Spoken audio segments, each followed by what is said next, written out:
D'abord, peut-être la réforme de l'État, puisque vous savez comme moi que finalement, depuis juin 2007, a été lancée la fameuse révision générale des politiques publiques, la RGPP, qui vise tout simplement à redéfinir les politiques menées par l'État, les missions de l'État et son organisation. Voilà. Et donc, on a eu une première salve de mesures, annoncée en 2007-2008, 374 mesures, qui nous ont intéressés très directement, puisque ça a été par exemple la réforme de la formation professionnelle, ça a été par exemple la création de Pôle emploi, donc la fusion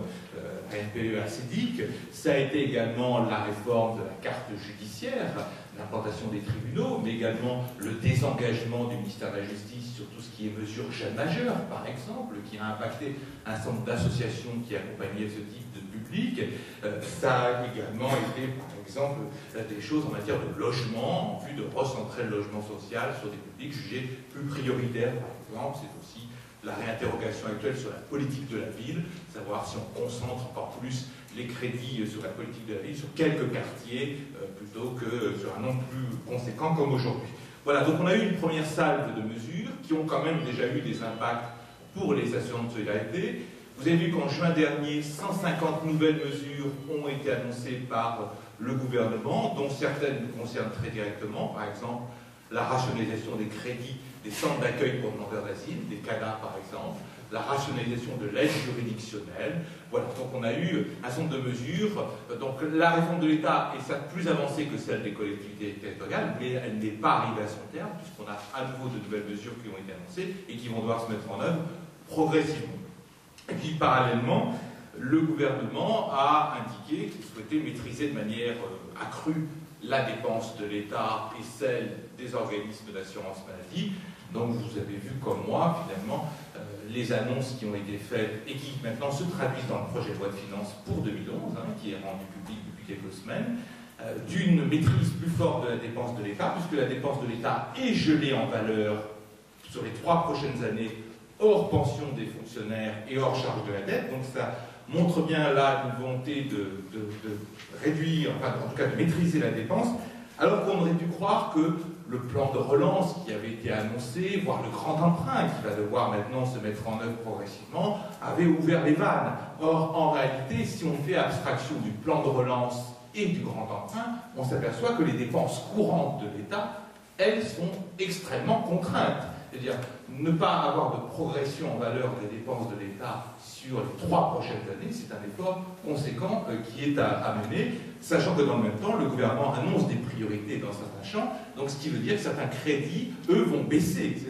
Non seulement, c'est pas qu'ils ne vont pas progresser, c'est qu'ils vont diminuer. Et donc tout le travail que vous êtes en train de faire et que nous sommes en train de faire actuellement, c'est d'analyser ce qu'on appelle les bleus budgétaires, c'est-à-dire les crédits affectés à chacune des missions, emploi, solidarité, logement, etc., pour voir où concrètement les choix ont été faits, puisque le gouvernement a dit on gèle la dépense de l'État dans les 3 prochaines années, mais en même temps, on va aussi diminuer les dépenses d'intervention, celles qui nous concernent très directement, de 10% dans les 3 prochaines années, dont 5% dès 2011. Donc là, on est en train d'identifier où porte cette diminution de 5% des dépenses d'intervention de l'État pour l'année prochaine. Alors, on a bien vu certaines mesures, d'ailleurs, d'économie. Par exemple, on a bien vu la réduction du volume des contrats aidés et la diminution des taux de prise en charge par l'État. La mise en œuvre des nouvelles administrations de l'État, notamment au niveau local. C'est vrai qu'on vit depuis quelques mois les premiers pas des agences régionales de santé, alors qui ont d'abord dû s'organiser en interne, ont dû mobiliser des équipes, bien évidemment, et ont beaucoup communiqué sur à quoi servaient les ARS, leur nouvelle organisation, etc., etc.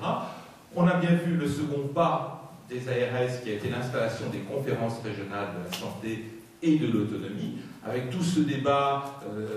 de comment on construit une unité associative dans la représentation des acteurs dans cette CRSA, bien évidemment, et on voit bien que l'unité est un défi de tous les jours. Donc on a bien vu que dans certaines régions ça a marché, qu'on a réussi à construire des propositions communes et à être entendu par les agences régionales de santé dans le processus de désignation. Et dans d'autres régions, cette unité a été moins globale que dans les premières régions que j'évoquais. Et puis, troisième grand pas des agences régionales de santé, c'est aujourd'hui le découpage du territoire régional en territoire de santé, avec à chaque fois, et ce n'est pas encore tout à fait le cas, l'installation des conférences de territoire plutôt fin d'année, début d'année prochaine. Et là aussi, un débat important pour le monde associatif de comment construire ensemble des propositions de désignation dans ces instances.